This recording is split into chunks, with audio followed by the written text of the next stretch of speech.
Yeah, he's playing games at that point. He's playing such games with her where she's like, please don't joke with me. And I'm like, yeah, stop it.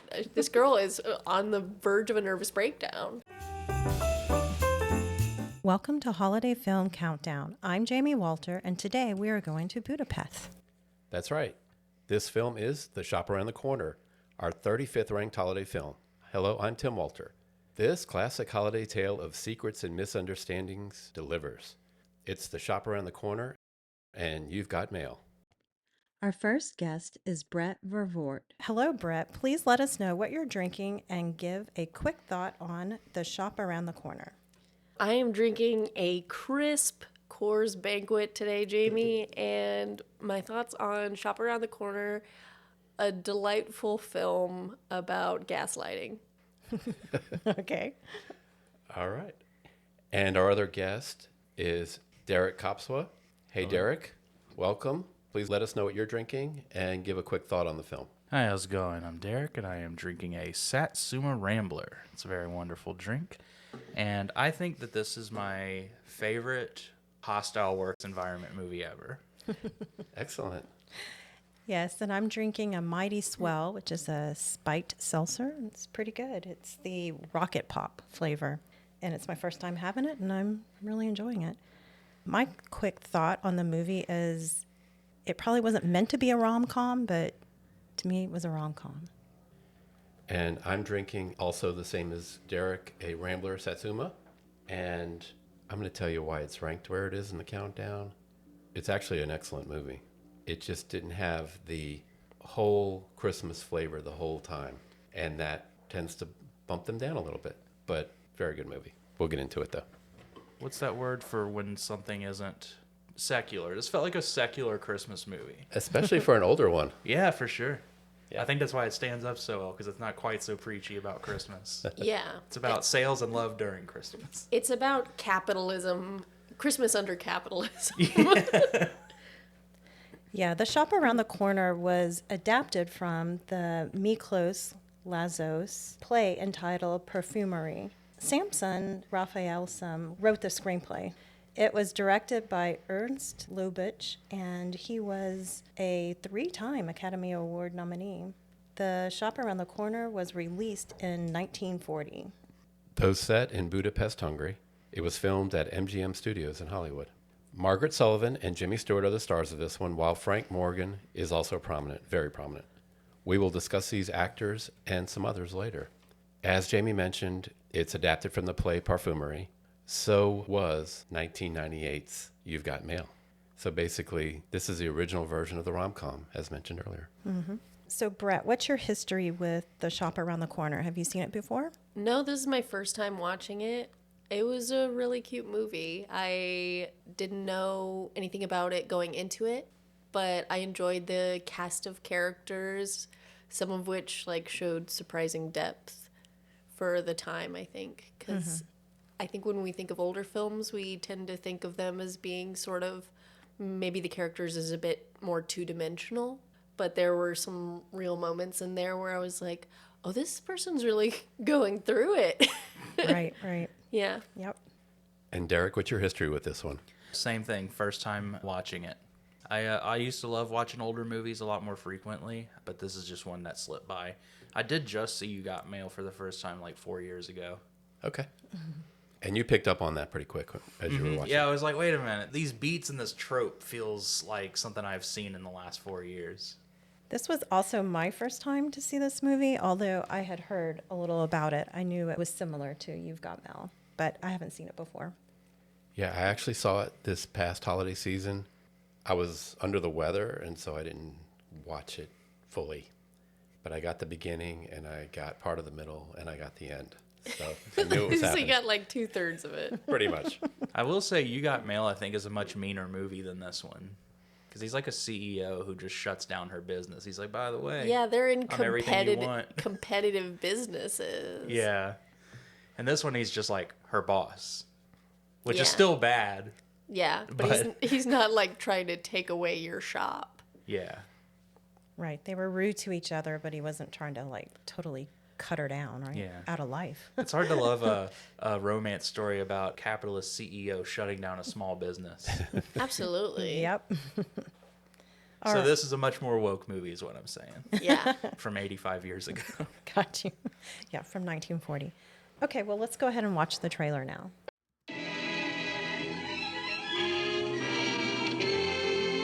Oh, there you are. Ladies and gentlemen, permit me to introduce myself. I am Mr. Matuchek of Matuchek and Company, the shop around the corner. Now, if you'll be kind enough to take a look at the window, you'll see that we sell some very nice things. Of course, my shop may be a little far away for some of you. It's in Budapest, Hungary, just around the corner from Balta Street. But I'm sure that the bargains you get here will more than make your trip worthwhile. That's like when Quentin Tarantino acts in his own movies.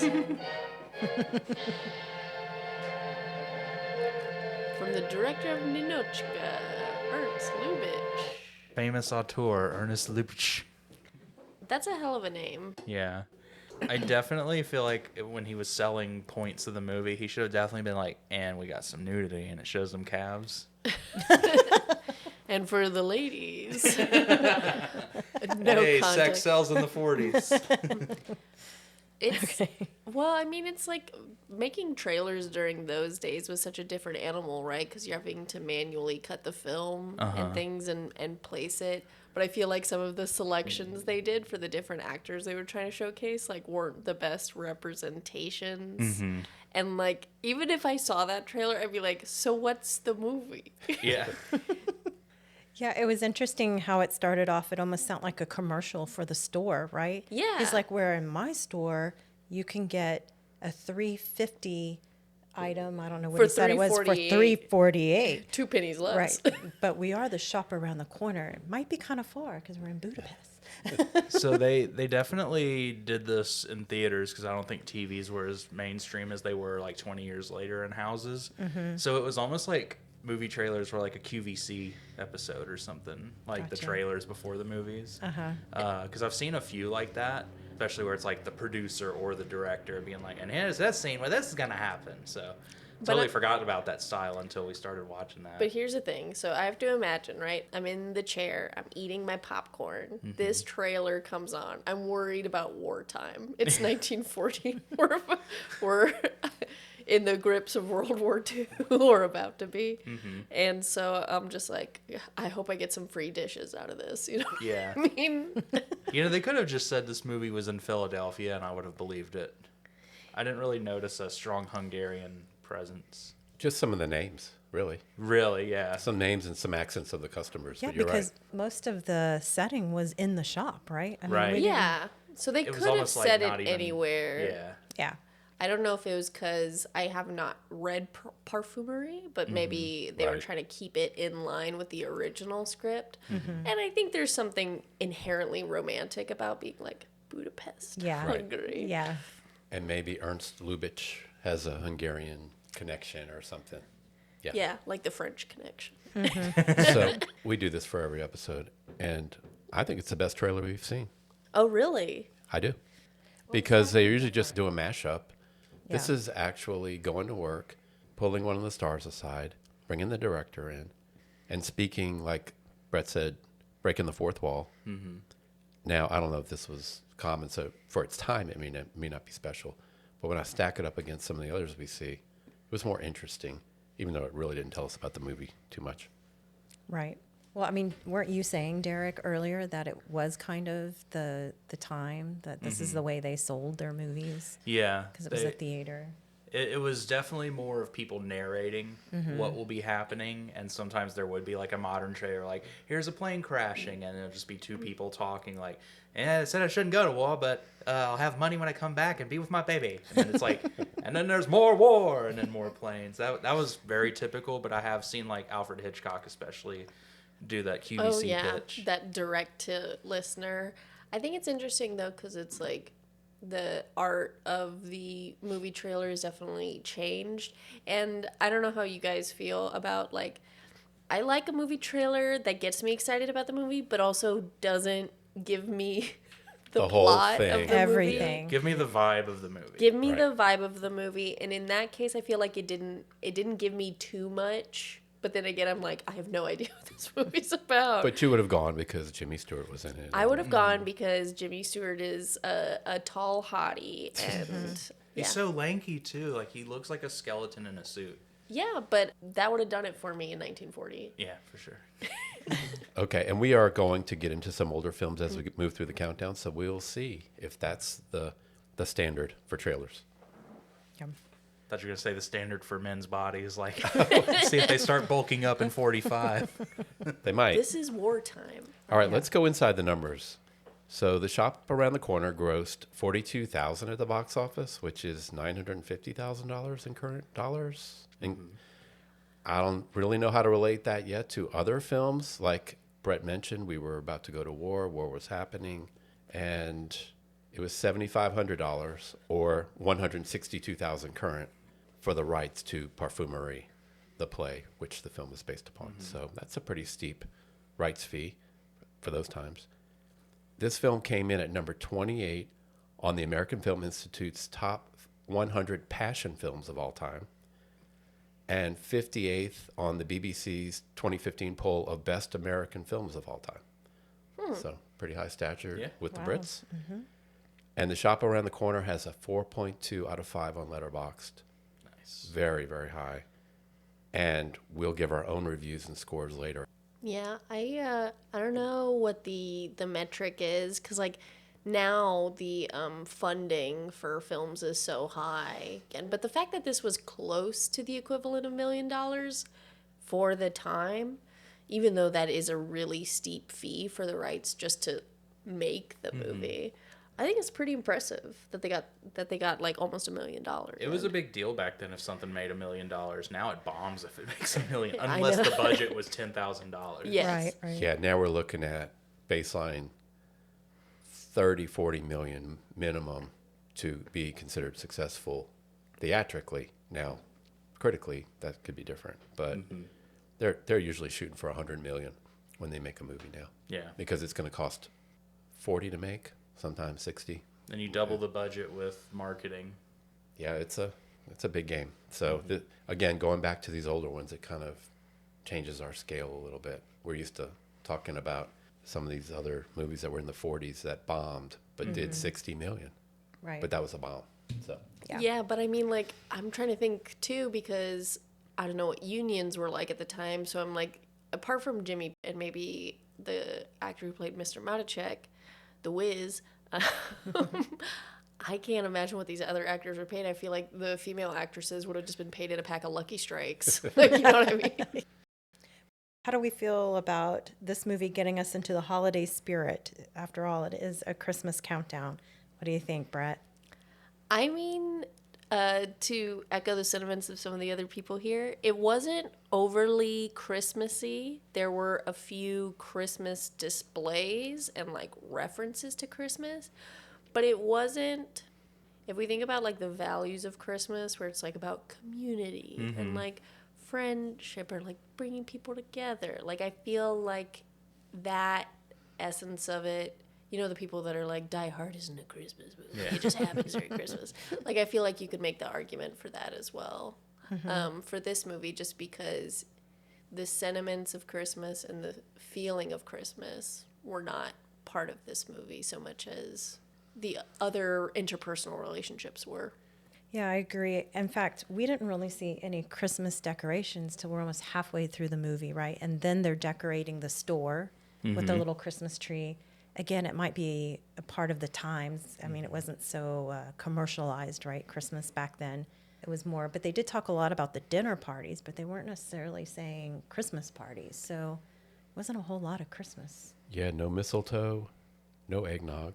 No. I thought the most Christmassy part was at the very end where he invited Rudy, who he's just met, by the Yeah. way, who's I the know. new errand boy, and be like, "You're alone on Christmas Eve? You should come over. I give you a roast goose filled with apples." Like, go. I mean, I was like, that's Christmas AF. Yeah, I like to think the kid's family was eaten alive by wolves, and this job was the only thing I'm holding pretty him sure together. Rudy murdered his family to get a job at this shop. He made a devil's bargain. Yeah, he was 17, but he looked like he was about 31 in current times, right? Yes, I feel like his mother smoked in the womb.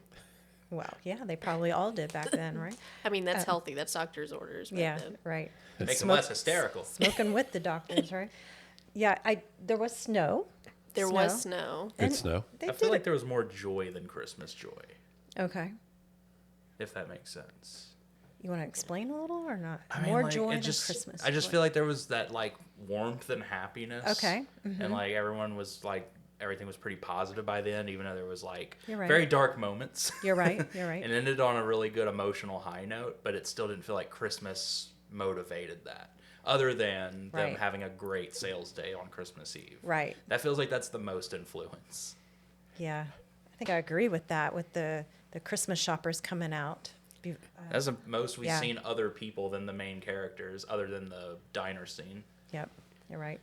I really appreciated Mr. Matichek though when it was snowing outside and he's like trying to make a sale. He's like, "What a great bargain for this briefcase!" They're like, "We know who you are. We know it's your store." And he's like, "Oh my gosh." All right, well, that leads us into the actors. So we have Margaret Sullivan as Clara. She was nominated for Best Actress in 1938's Three Comrades. And that might have been mentioned in the trailer with the director, but I'm not sure. She only made 16 films, though, 4 of which were with Jimmy Stewart, who was a close friend of hers. Margaret was married 4 times, including a first marriage to Henry Fonda.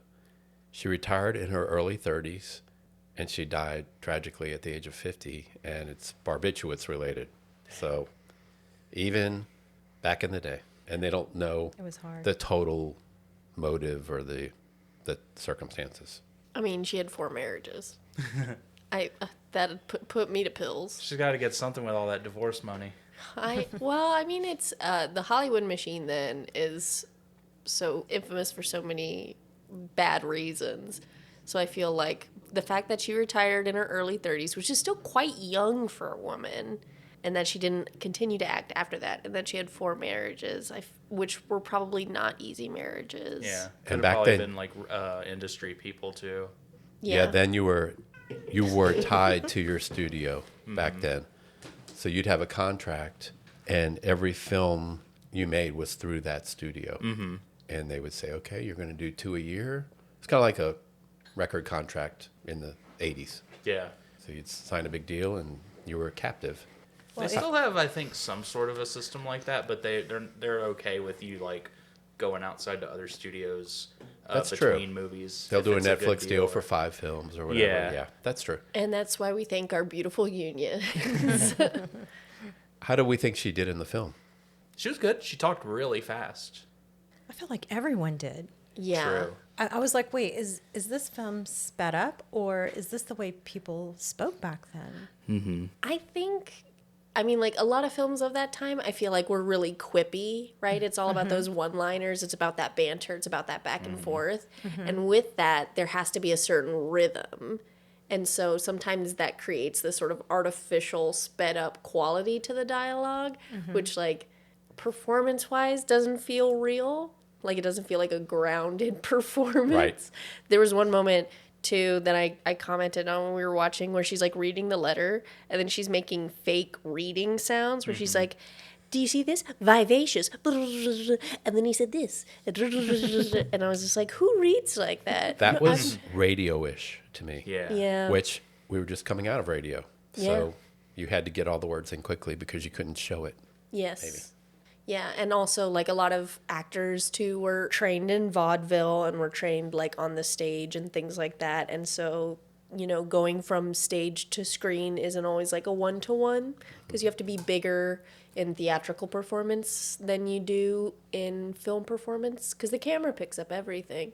So Right. just like, you know, it's still, it's like, it's interesting because you can see the artist finding their way. But in terms of like the character, I think she really sold the character. She was like very persnickety is the word I'd use. That's a great word, I think, for her. Yeah, she was. She was I think sharp. her character. Sorry, I didn't mean to interrupt. I think her character was very mean, but she made it not seem one note and mean. She was like, she made her believably like charming, despite like some of the really rude stuff she would say to Jimmy Stewart. Yeah, she was like mean but beautifully expressive in her Right. cruelty. Yes. She would say, she'd have these wonderful turns of phrase that sounded like compliments but were actually insults. Very backhanded. Very backhanded, which I feel like, only a charming person could pull off, right?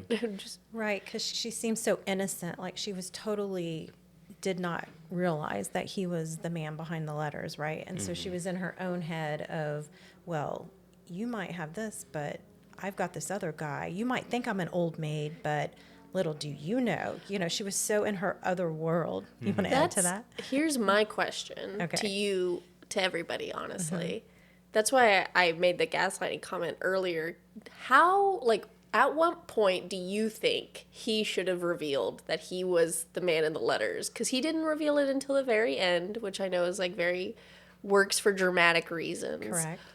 Because we know as the audience that it's him, but she doesn't know. She doesn't, right. But at what point would you think that it was the right time to confess? Probably the diner. Right? In real life, yes. I would Yeah. totally say that night at the diner, and I would almost be like, He's already lost everything. I know. I wouldn't know how to handle it being told. I don't know how long the time had passed, but at least days before she really even realized. And he knew it the whole time. That is why I believe he lost his job, because had he still had his job, he would have gone in there and gone with it and said, here we are. This is the real situation. Yeah. However, he lacked a little confidence. He just got Right, he was fired feeling that really day. bad, So yeah. he backed away and postponed it. And she was also, I will say, she was quite rude to him in the diner. And then her later being like, I had the hots for you the whole time Yeah. was crazy to me, because I was like, if I was him, if I was Jimmy Stewart, I would be like, yeah, I'm confused AF because all you do is fight with me on Right. everything I say. There are many things you don't know about me, Miss Novak. As a matter of fact, there might be a lot we don't know about each other. People seldom go to the trouble of scratching the surface of things to find the inner truth. Well, I really wouldn't care to scratch your surface, Mr. Crowley, because I know exactly what I'd find. Instead of a heart, a handbag. Instead of a soul, a suitcase. And instead of an intellect, a cigarette lighter, which doesn't work. Well, that's very nicely put. Yes, comparing my intellect with a cigarette lighter that doesn't... Yeah, I had gotten they had good chemistry as far as bickering and being funny, but I did not at any moment see the flirtiness that she was talking about. There were certain moments where you could have just taken me in your arms. But a or whatever. 1940s Yeah. woman would be much more reserved and demure than current. I don't know if that's true. Okay. Well, I don't know. I mean, she I made shouldn't be the speaking for them. She made the comment of her last position when she was asked to go in the back room to count handbags or something. Yeah.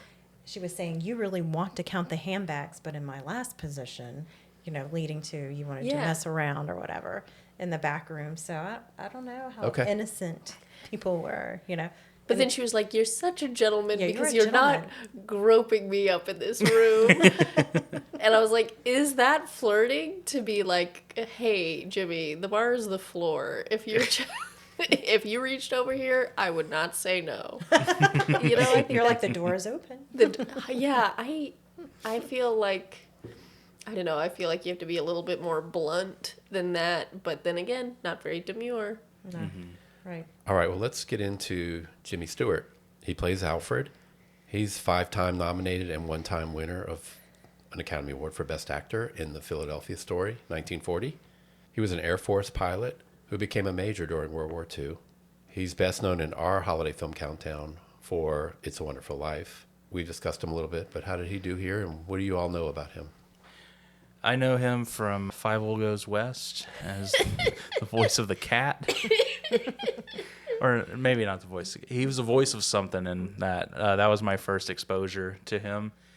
And I've seen a bunch of his other movies. Mr. Smith Goes to Washington we watched in school. It's a Wonderful Life, obviously. I thought he was good in this. I wouldn't say it was like his most amazing performance, but it was just another good performance from him. I think like him and Rope was pretty good. Like that was like Jimmy Stewart a little bit different. Like I loved him with Hitchcock. Okay. But like his wholesome side, like he was, I wouldn't say autopilot. This just didn't stand out more or less than anything else he did. Yeah, I think there's like a certain earnestness to him that's very charming. You know what he kind of reminds me of in terms of romantic comedies is like when you see young Hugh Grant, right? A little stumbling over his own words, a little awkward, a little shy, but very charming. And he's hitting you with those baby blues and the thick head of hair, and you're like, you know what? There is something to this guy. So I do buy him as a romantic lead. Yeah. In terms of like performances overall, I don't have like a deep roster for him that I can pull from. But I do buy him as a romantic lead, and I don't think his performance was over the top. I do think there were some choices that the character made that I find questionable, but I think that's of the time and also dramatic license. I'm not going to hold Jimmy to something that was in the script. Him withholding the information till the end of the movie to me felt like a sociopathic thing to do. Well, and also to despite be like, everything else he's done. So they do the diner. Not to keep going back. So the whole diner scene happens, and then he sends her another letter saying, "Hey, I saw you were sitting with this hottie that other women throw themselves at. What's the deal with that?" And like acting all jealous, and then later when she's like, I think I'm gonna get engaged tonight, and he's like, I saw him, he's really ugly, fat, broke, no job, but I'm like, these are all you. These are all just you. Yeah, he's playing games at that point. He's playing such games with her where she's like, please don't joke with me. And I'm like, yeah, stop it. This girl is on the verge of a nervous breakdown. I mean, he's lucky she probably doesn't remember every single instance of that happening, or she would have probably rejected him with that reveal. Like, wait, you did all this to me? Screw that. I know, right? Well, they balanced it with her barbs at him. So it was... Yeah. It was to create, once they were together in the sequel, they could reminisce about his moves and her words and his words. Was there a sequel? No, but there could be. I mean, they left it pretty open-ended. That's why, like... Yeah, the second movie begins right when they're, like, finishing that kiss at the end of this one. And they're like, all right, now what? Yeah, the ending was pretty abrupt. Like, okay, now it's done. Yes. I mean, they have the reveal, and I feel like as an audience member, you don't get enough time to sit in that information. Right. And, like, really appreciate, because I feel like that's a gift that they could have given the actress. That's the gift they could have given Margaret, would have been to be like, hey, we're going to give you this information and we're going to let you sit with it. We're just going to roll the camera on your face.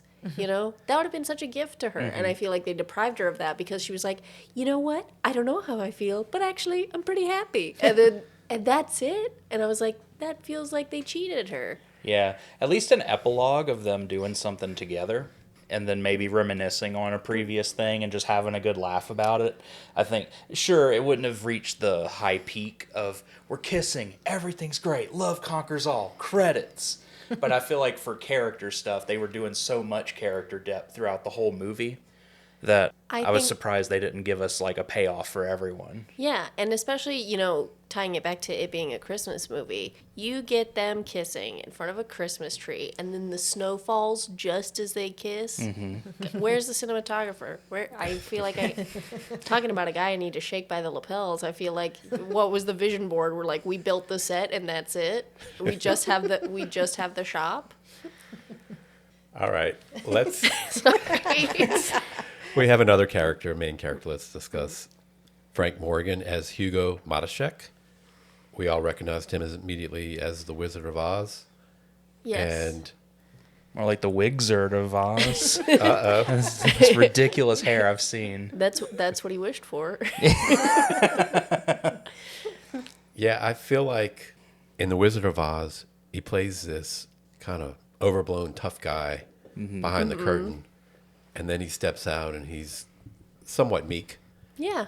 And this character's kind of the same way. He's this bossy store owner, and he's running the shop, running a tight shop, pretty hard on people, probably fair for the times. And then he has a nervous breakdown, and Jimmy, Alfred, has to bail him out at the end. I mean, like, to me, he had the most well-rounded character, and in terms of, like, a character arc. Like, yes, he was bossy. Yes, sometimes when he was asking people for their opinions, he really just wanted them to agree with him in his opinion.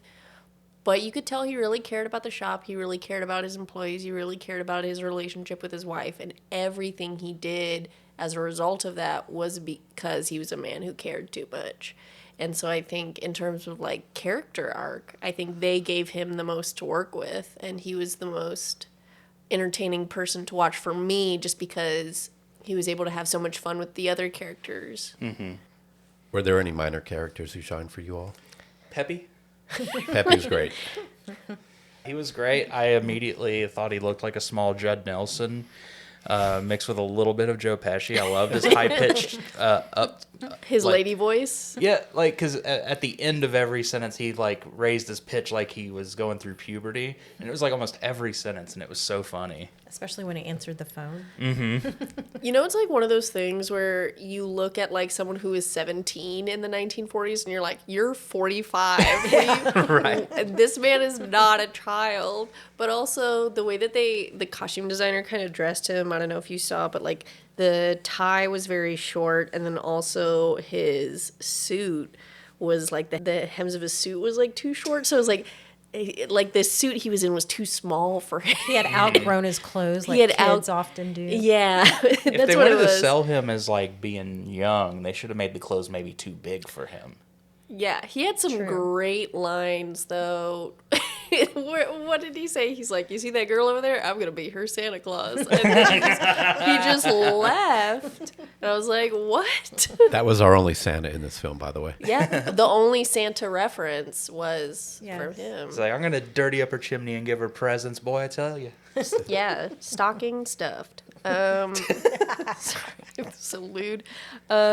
My minor character I really liked was the waiter at the restaurant who was just like, oh, I see you have a carnation in your book. We had a rose situation that worked out pretty well, but then a gardenia that was awful. And so just to tell this woman who's obviously waiting for a man, you could be waiting here all night. Like, I feel like is so crazy, but also I respect it as someone who's worked customer support and is like, we have to clear these tables. Other people need to sit here, and I feel sad for you. He got on to her about needing that other chair, and there was a table and 2 chairs right behind her. What did he have against this lady sitting by herself? Yeah, He wanted to turn that table and get some tips. That's what I'm She saying. didn't look like he a had big to turn tipper, over did the she? table. So I was like crazy that he's telling her this, but also from a restaurant industry perspective, I was like, he's got to flip that table. Absolutely. He said, you're holding up a 2-top. Yeah, for sure. Yeah, I definitely think he was reiterating that this is a 50-50 chance and it's not looking good for you, right? Yeah. With your carnation and not your rose. All right, well, let's move on to scenes.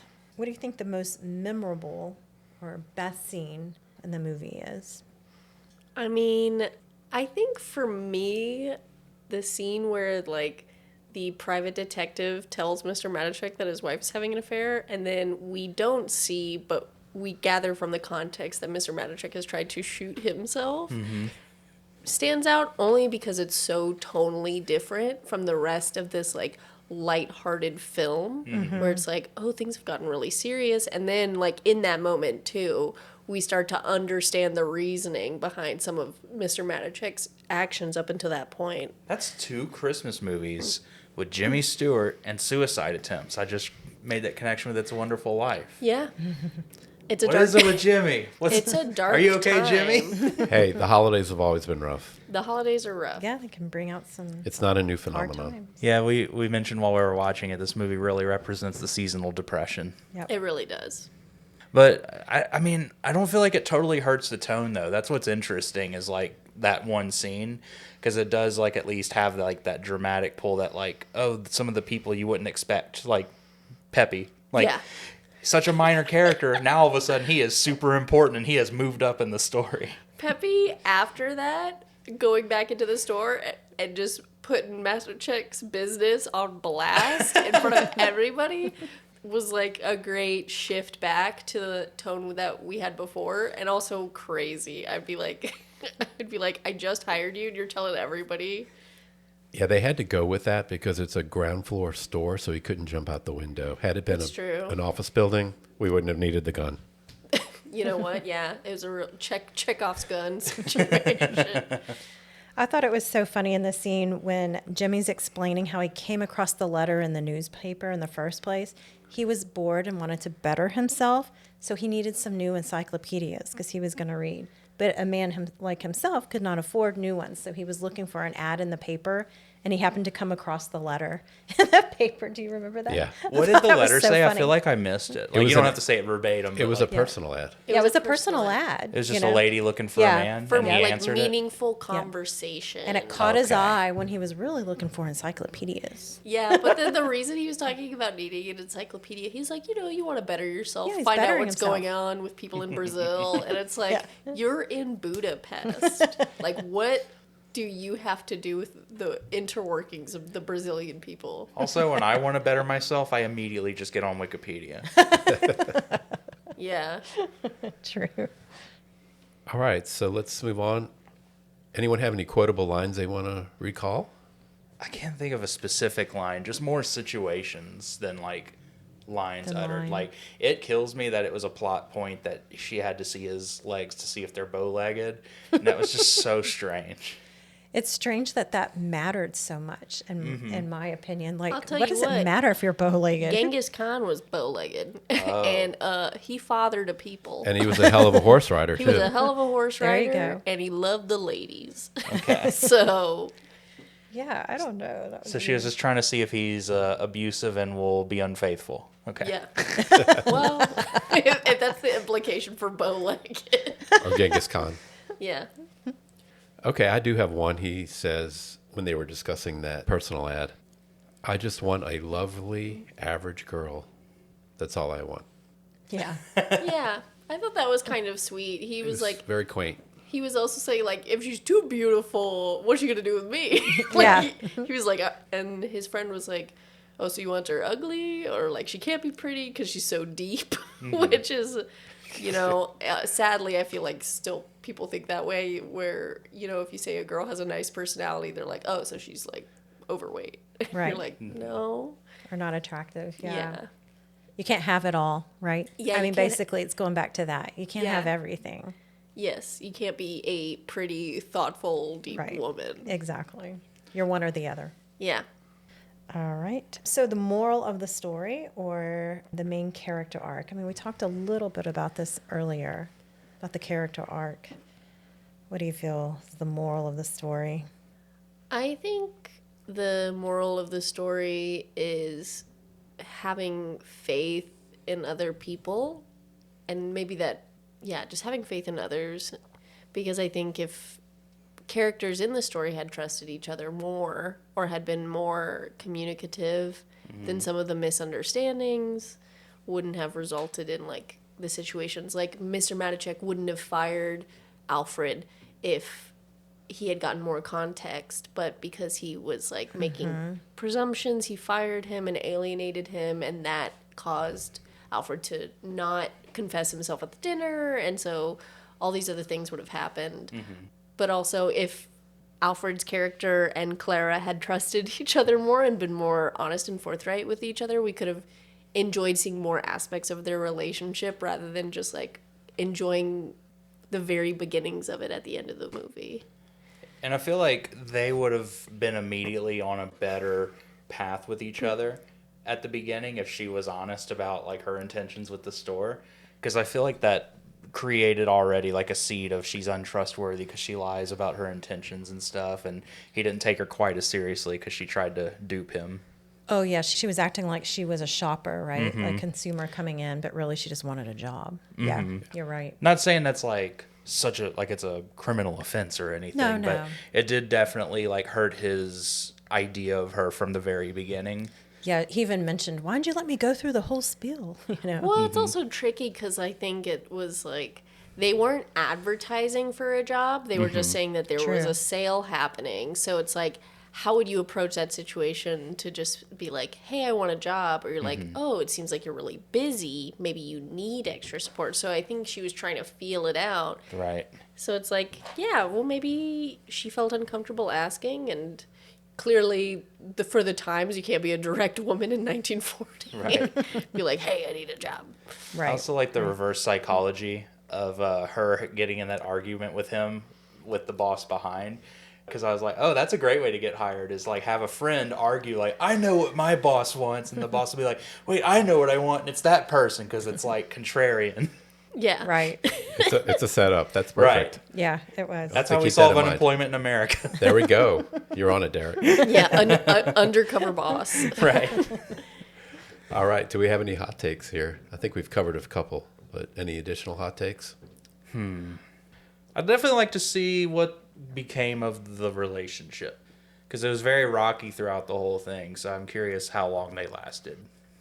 I mentioned this before while we were watching, but I haven't said it on the pod. But the best friend / wingman character, Yes. I feel like it was a little anti-Semitic. He was very painted in a broad stroke, and like that felt very like Jewish leaning, and also like secretive in a way. He's every time like the boss is like raising his voice or like gonna be upset about something, he's just like immediately getting out of that room. He's always sneaking out of a room, or he's like making Clara get a gift that the guy actually wants and stuff like that. Like he's in service of a good thing, but in this way that like conveyed a sort of sneakiness that I felt like was anti-Semitic. So I just would like to call that out for the time. Okay.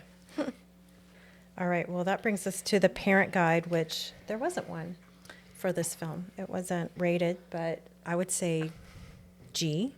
First of all, I feel like for young children, it would probably go over their head and it'd be too much dialogue, and I don't know that they'd sit for it anyways. I don't think they would. And even though there was, the scene of the potential suicide, it wasn't shown. It Right. was, It was I only think- alluded to. it was I think alluded to. contextually speaking, these days that would still get like a PG over a G. Okay. Because I think that would be like thematic elements or something like that. Because that seems to be like the one thing other than language or violence that brings a G to a PG is like something that might be too big of an idea for a kid to get, or something a little But dark if it's for a too kid. big for them to get, I don't think they would don't- understand they it. That don't was my understand thinking. it. I would think it would. I'm just thinking of like a younger child. It would probably just blow over their head. And Right. by the time they're old enough to really understand what's going on, I felt like they could handle it. But maybe I'm wrong. So we can show a Clockwork You know? Orange to a child then. No. yeah, just It depends on the age, I guess. Right, right. And honestly, I will have to say it depends on the child, because for sure. some children can handle more than others at certain ages. We're definitely not all the same. I would For like sure. to submit it to the Motion Picture Association of America for a rating. Yeah. See what they do. yeah. It would be interesting. It's to not see, too late. Like, it's not too late to give it a rating. Because Psycho was PG when it came out, but I think it's retroactively become rated R because of the shower scene. Okay. Yeah. Because there's like very, very, very, very slight nudity. It's like 2 frames, and you don't really see anything, but I still. think you it's just see like- shoulders, right? Well, there is like an above the shower shot where you see her whole body moving in the shower, and she's like covering her boobs, but that's still pretty risque for 1960. That's Okay. true. I'm surprised it got a PG. Wow. Yeah. All right, let's move on to the soundtrack. Talk about no soundtrack. We had Ochi Chimoya. That was the song that The cigarette box. cigarette box plays when you open it. It's a traditional Russian folk song. And then we had a mention of Beethoven's Ninth Symphony. That is it. There is no credited soundtrack for this film. You mean to tell me we have a rom-com with diegetic music? Yep. So they didn't spend any money on that.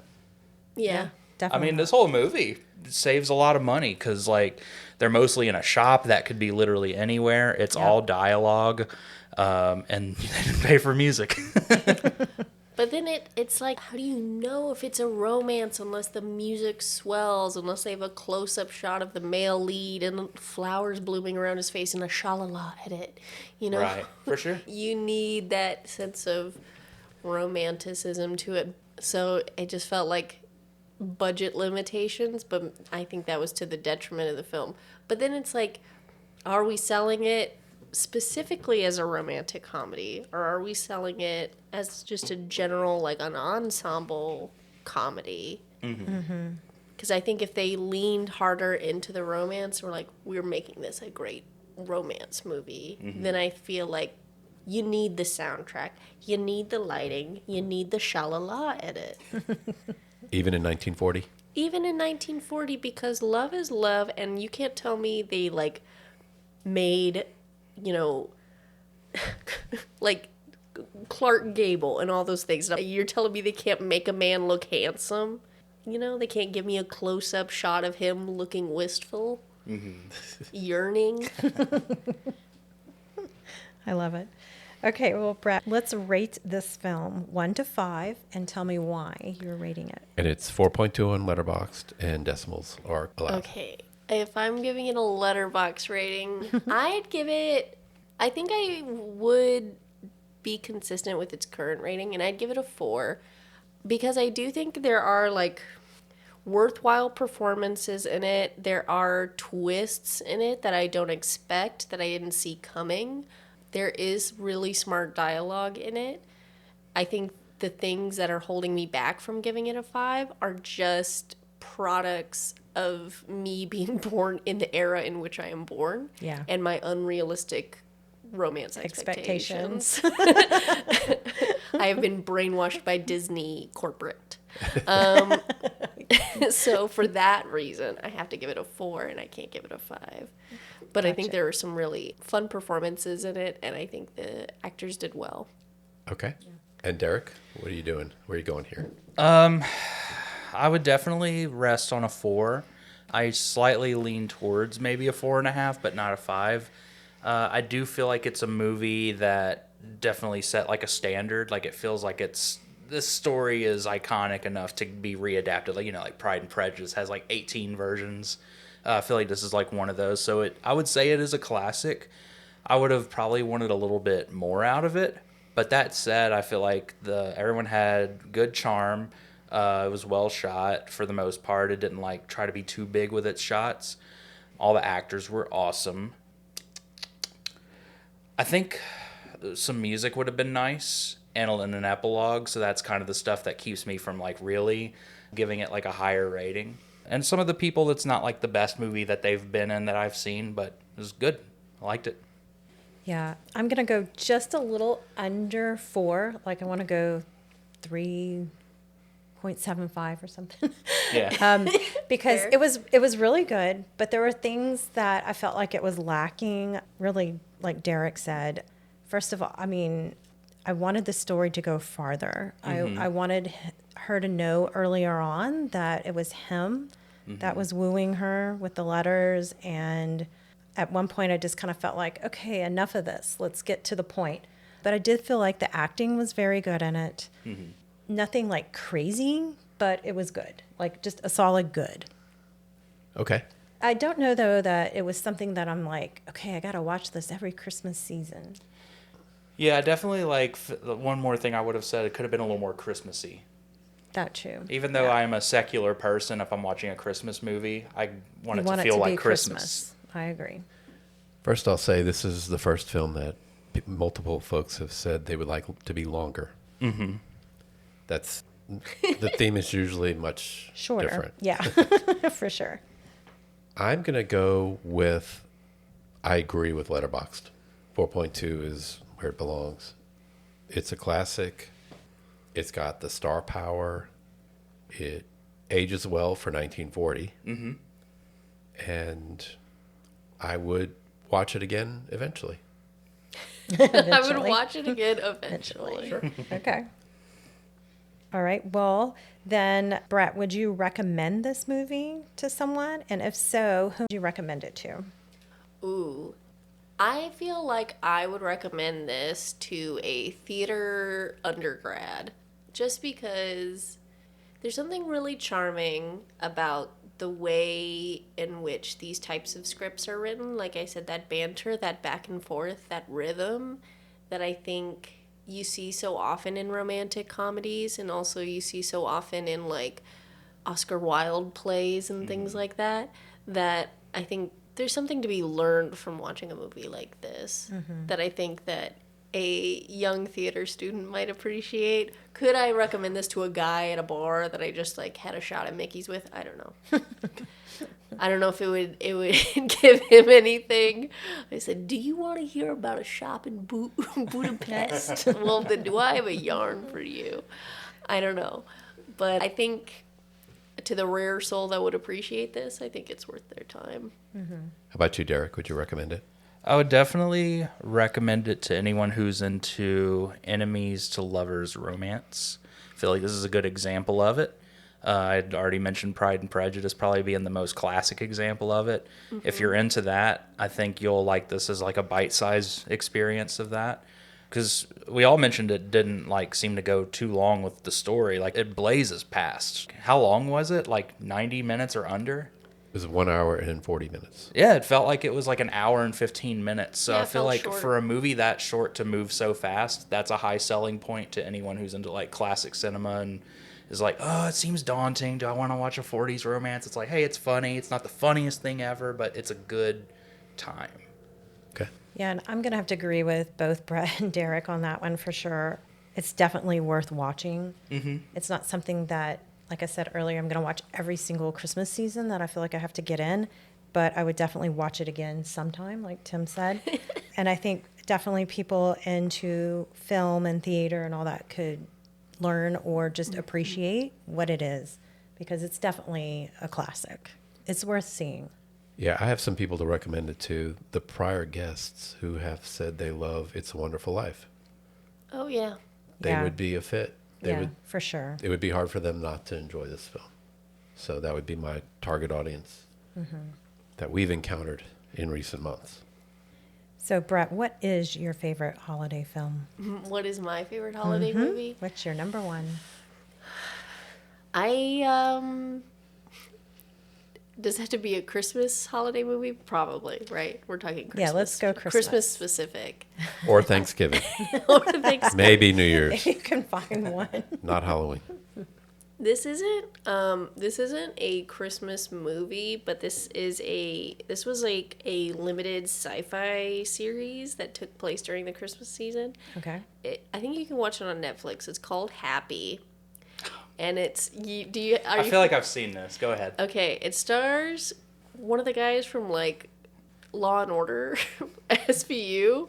He plays a cop. He plays a drunk cop who has to rescue some kidnapped children that a drug-addled Santa Claus has taken. Okay. And it is a crazy... Oh, and with the help of his daughter's imaginary friend, who is a horse voiced by Patton Oswalt, called Happy.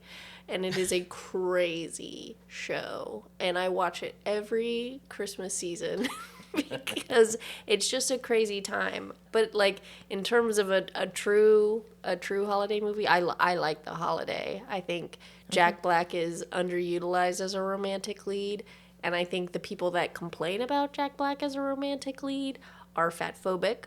Number one, they don't love, and I don't know. I think there's something really magical about that time of year because it opens your heart up to new possibilities, and I think that a good holiday movie should remind you of that. Okay, and Derek, how about you? I'm going to probably be cliche generationally speaking.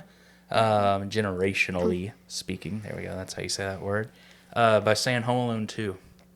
Home Alone 2, look at that. I love Escape from New York. It's a good one. It's got, I mean, the first movie probably has a stronger, like, Christmas family vibe.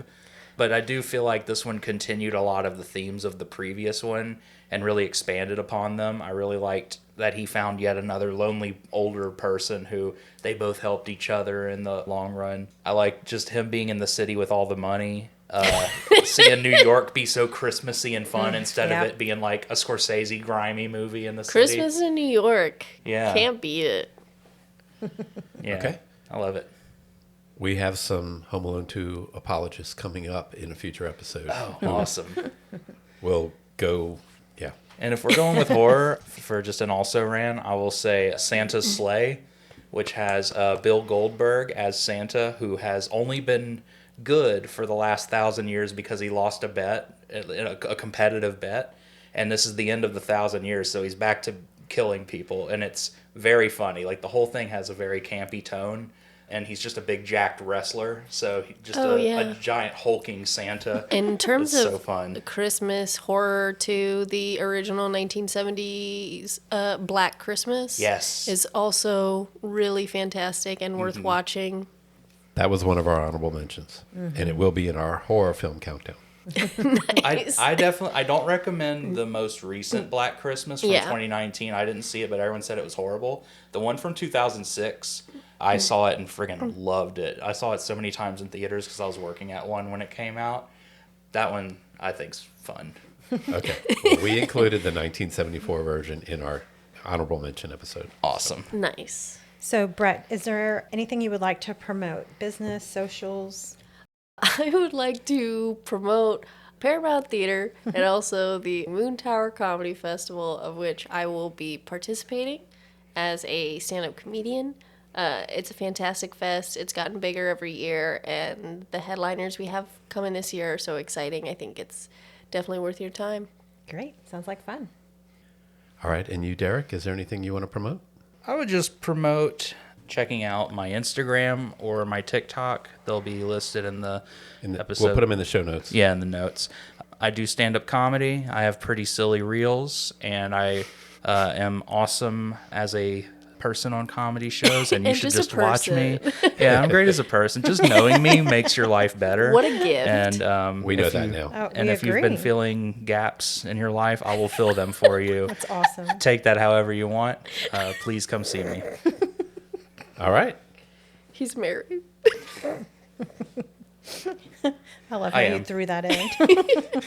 All right. Well, thank you for joining us for this discussion of our 35th ranked film, The Shop Around the Corner. Please like, follow, and comment on this podcast. Yes, please share and spread the word about Holiday Film Countdown. Thank you, Brett and Derek, for joining us. Next week, we're moving on to our 34th ranked holiday film, which will take us to Chicago.